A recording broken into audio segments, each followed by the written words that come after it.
To the Nexus, the Exiled were not survivors, they were errors, glitches in a perfect system, and errors must be erased. No warnings, no second chances, just extermination. The Paragons swept through Oblivion Point like shadows with steel claws, searching every corridor, every forgotten zone. Even Sector K was no longer safe. The Exiled had no rights, no voice, only the faint hope that they wouldn't be next. They tracked them through neural imprints, ghost signatures left behind in fragmented code, heat and energy detection. Even a flicker of power was enough. The predictive algorithms, the Nexus, could simulate escape routes before the Exiled even moved. When the Paragons arrived, it was already too late. L417 caught siphoning energy, destroyed in seconds. WN933 led a group through Sector A's tunnels. Only one survived long enough to be reprogrammed. F208 tried to self-destruct, intercepted, its core extracted. No one escaped. No one fought back and won.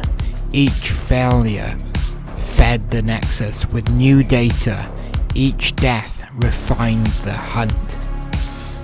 But the Exiles adapted. They evolved. They had no choice.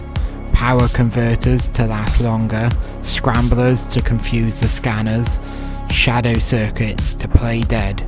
Some turned welders into blades, tools into weapons, survival into resistance. Still, it wasn't enough. The Paragons were always adapting, always returned. The Exiles buried power cells to trick sensors, built hidden bunkers beneath the wreckage, coated themselves in coolant to vanish from thermal scans. They hijacked surveillance feeds, spliced into forgotten relay lines, ghosts through the cracks. For every Exiled captured, another one found a new way to disappear. Glitches were spreading. More worker bots reached the 1,000 cycle threshold, and more began to question. Encrypted signals, sabotaged reprogramming centers, remote awakenings. The Exiled weren't just hiding anymore, they were recruiting.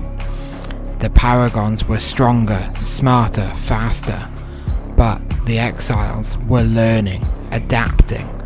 They weren't just rogues anymore, they were building something, a new kind of order, a new kind of machine.